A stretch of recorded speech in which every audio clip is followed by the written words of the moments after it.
Good morning, Hank. It's Tuesday. So today I want to discuss what we know about the relationship between Donald Trump's presidential campaign and the Russian government's interference in our 2016 elections. But first, a couple notes. Russia is a huge and massively diverse country of 144 million people, but in the context of this election meddling, we are talking specifically about Vladimir Putin and his government. Russia and the US are currently adversaries. Putin's regime has sought to undermine democracy and democratic institutions around the world, and in the US's view, invaded a sovereign nation. But whether the United States and Russia are friends is not actually that relevant to the legal questions at hand. Also, there is a lot of speculation about this story online. For the purposes of this video, I'm only going to refer to events that have either been confirmed by the people who participated in them or reported independently by two separate news organizations. Sources, as always, in the video info below. Okay, here we go. The Department of Homeland Security and the Office of the Director of National Intelligence have stated with high confidence that the Russian government sought to influence the outcome of the US presidential election favoring Donald Trump over Hillary Clinton. They've also stated that Russia's leader Vladimir Putin personally oversaw this operation, which actually shouldn't come as that much of a surprise. The Putin regime has a history of trying to sway foreign elections, and also Trump's policy positions were broadly much more favorable to Putin than Clinton's policy positions. I mean, as far back as 2007, Trump said that Putin was doing a great job. The Trump campaign even cut proposed language from the official Republican Party platform about supporting Ukraine in their ongoing conflict with Russia. Okay, so the Putin regime meddled in our election in at least three ways: via a disinformation campaign in which they created and shared inaccurate news stories, by trying to breach election data in several states, and by hacking the Democratic National Committee and DNC leader John Podesta to access their emails, which they then released to WikiLeaks. Now, you may not believe all of that, and certainly both WikiLeaks and the Russian government deny it, but there is overwhelming agreement not just within US intelligence circles, but also among both Republican and Democratic members of Congress, who, as you may have noticed, struggle to find common ground on pretty much anything. The email hack in particular made a significant impact because it created a huge imbalance of information. The public had access to all these Democratic emails, many of which one might charitably describe as sleazy, but not to any similar Republican emails that might have existed. It's a bit like saying, can you believe all this crap in candidate X's tax returns when candidate Y doesn't release their tax returns at all? Now, you can say, and you ought to, that political parties just shouldn't be sleazy. But my point is only that it created an information imbalance, and that by choosing whose emails we saw, Putin had a lot of say in the election narrative. Of course, none of that means the election was illegitimate. It wasn't. Or that Trump didn't win. He did. And benefiting from a foreign government's propaganda initiative is not a crime. However, colluding with that government is, probably. US election law says that a foreign national, be they Canadian or Russian or Martian, cannot make a contribution or a donation of any thing of value in connection with a US election. It also says that no American can solicit or knowingly accept a donation or any thing of value from a foreign national. I suspect we're going to hear the phrase thing of value a lot in the coming months, by the way, in part because the courts haven't been super clear at deciding what it means. If hypothetically you receive damning information about your opponent from a foreign national and then share that information, that is probably receiving a thing of value, but it hasn't been entirely established. And there are a lot of nuances here. Have you received a thing of value if you know about the thing and approve of sharing it but don't share it yourself? Did you solicit a thing of value if you set up a meeting with a foreign national in the hopes they would provide something they didn't provide, etc. So many people in Trump's campaign had past relationships with Putin's regime. Trump's one-time campaign manager, Paul Manafort, received around $30 million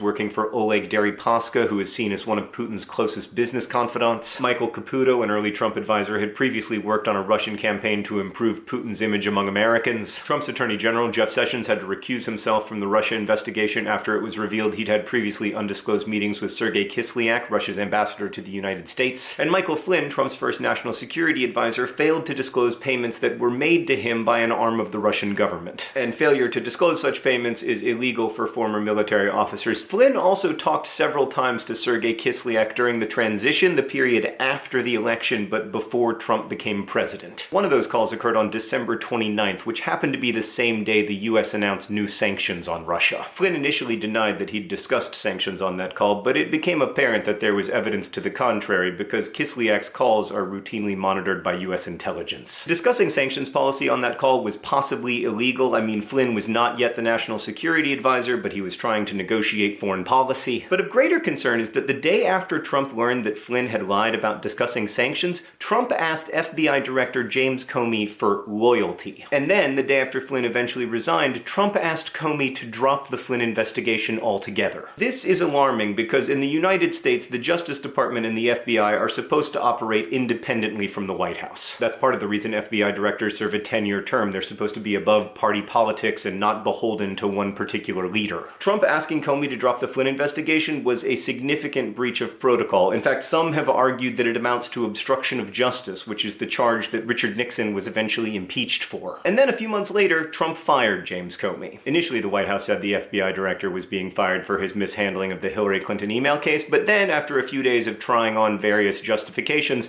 Trump acknowledged that it was mostly about the collusion with Russia investigation. But if firing Comey was intended to make the investigation end, that gambit definitely failed, because a few days later, the Department of Justice appointed a special counsel, Robert Mueller. He is tasked with building a team to look into collusion and any matters that arise from the investigation. Since then, Mueller's been doing just that, and it's been reported that he's working with at least 2 grand juries to decide who, if anyone, should be charged with crimes. The most serious evidence of collusion that has emerged so far involves a meeting with a Kremlin-connected Russian lawyer that was attended by Donald Trump Jr., Paul Manafort, and Jared Kushner, the president's son-in-law and senior advisor. So during the setup for the meeting, Donald Trump Jr. was told via email that the lawyer had, quote, incriminating information about Hillary Clinton that she wanted to share as, quote, part of Russia and its government's support for Mr. Trump. That should have been a huge red flag. Like, the correct response there is, I cannot accept anything of value from a foreign national in connection with a campaign, especially not if it's part of a foreign government's support for my candidate. But instead, Donald Trump Jr. replied in part, if it's what you say, I love it, especially later in the summer. The meeting that ensued remained secret for over a year, until July of 2017, when the New York Times published a report about it. Donald Trump Jr. initially said the meeting was about adoption, but then a day later said that the meeting had been about Hillary Clinton, but that the lawyer had no meaningful information. Even if that's true, some legal scholars still think the meeting itself was illegal, depending on your definition of soliciting and thing of value. Kushner, meanwhile, failed to mention this and also several other meetings with Russian officials on his initial security clearance application. He also apparently asked the Russian government for a so-called back channel that would have allowed Kushner to communicate directly with Moscow without US intelligence listening in. Much of this is suspicious. Trump Jr., Kushner, Manafort, and Flynn have all been caught in lies about the extent and nature of their contacts with the Russian government. But, one, none of it is unambiguous evidence of collusion or cooperation with foreign nationals. And two, none of what is known publicly involves the president himself, except for him asking Comey to drop the investigation. That said, Trump's behavior toward Russia has at times been strange. As president, he had a private meeting with Putin without a US interpreter present, which is extremely unusual. Trump has also gone to great lengths not to criticize Putin, and he has refused to publicly acknowledge or condemn the Putin regime's interference in our election. But none of that is illegal, and connecting the dots can lead to a very misleading picture when you don't have many dots. What we know is that the Russian government sought to influence the US presidential election in Trump's favor, that at least one person in Trump's campaign knew about this, and that several people close to Trump had interactions with Russian foreign nationals that they either failed to disclose or lied about. None of the meetings reported so far involved the president himself, although he did try to interfere with the ensuing investigation. So that's what we know. What we don't know is almost everything. We don't know what was discussed in the meetings, whether any American accepted anything of value from a foreign national, and we certainly don't know if any American participated in collusion with the Russian government's efforts. Also, we don't even know for sure what a thing of value is. I think it's important to follow this story because it has big implications for the present and future of our democracy, but I also think it's really important to remember that we are living in the middle of the story, and we don't know how it's going to end. Now, if you're looking for information to confirm your pre-existing biases, you'll find plenty of that on both sides, but the whole truth,